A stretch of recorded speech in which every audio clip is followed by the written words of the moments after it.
everybody, today we're going to take a frozen meal and make it fresh. Let's get cooking.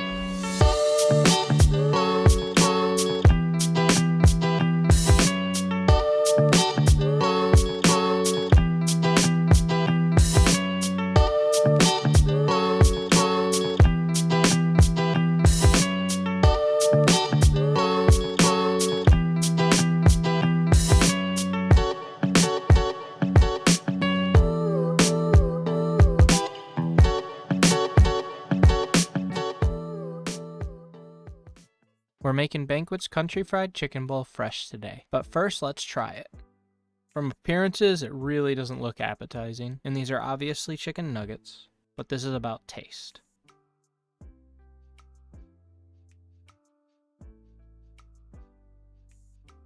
But after taking a bite, yeah, there's nothing to write home about. Everything is mushy, chicken included, and the potatoes taste and feel like sawdust mixed with water. Or a closer resemblance would be under-seasoned watery grits. Let's do this the right way. We're going to start with our potatoes and peel them.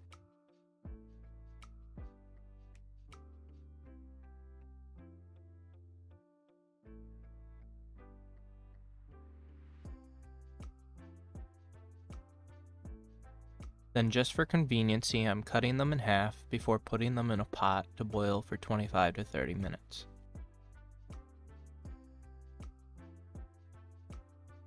Then for the corn, I'll be using a single ear of sweet corn. I'm cutting the bottom and top off to make cutting the kernels off easier.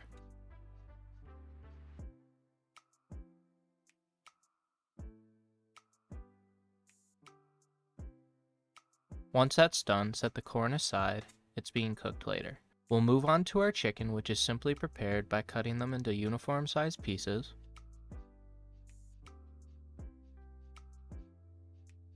To season the chicken, we'll be using 1 tablespoon of Cajun, teaspoon of salt and pepper, and half a teaspoon of MSG.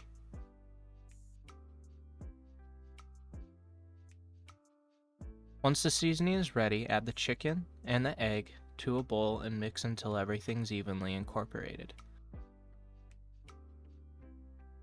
Let that marinate until the oil is ready to fry. Speaking of oil, if you're using a pan like I am, you'll want to add enough oil to be about an inch deep. While the oil is heating up, we'll get our dredge and gravy started. For the dredge, we'll be using 1 cup flour seasoned with 1 tablespoon of Cajun, 1 teaspoon of salt and pepper. For the gravy, add 1/4 tablespoon of butter to the pan with 1/4 tablespoon of flour and stir until it's brown.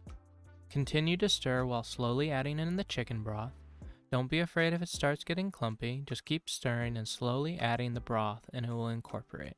Once all the broth has been added and there is no more clumps, season to taste with salt and pepper, then let it simmer until it starts to thicken and you're good to go.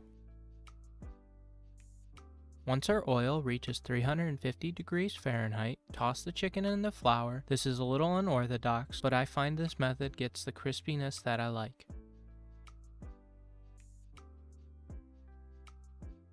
Once all the chicken is coated, it's time to start frying. When adding your chicken to the oil, be sure not to add too much as it could cool down the oil and affect the frying process. Fry until golden brown and repeat with the rest of your chicken. I recommend cooking your corn as your last batch is frying, as it will only take a minute or 2 to cook. Just add half a tablespoon of butter to a pan that's set to medium-high, and again just cook the corn for a minute or 2 before seasoning to taste with salt and pepper, and it's done.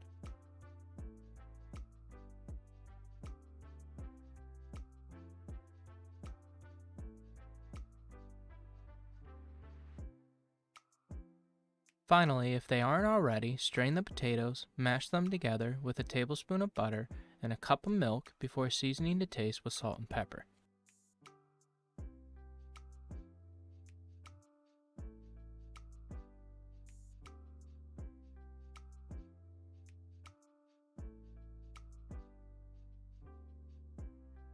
At this point, everything should be ready so we can assemble our chicken bowl. Start with a good serving of potatoes, followed by corn. Then add however much chicken you like and cheese. I'm using shredded Kobe cheese. We'll finish it off with a drizzle of gravy, and I already know it's going to taste so much better than the frozen competitor. The potatoes and corn aren't mushy, the gravy has flavor, and the chicken is actually crispy. Looking at them side by side, you can see how sad the banquet chicken looks. There is only one course of action to take from here, and there is only one clear winner. If you enjoyed this video, remember to leave a like down below and subscribe. Thank you, and I'll see you in the kitchen next time.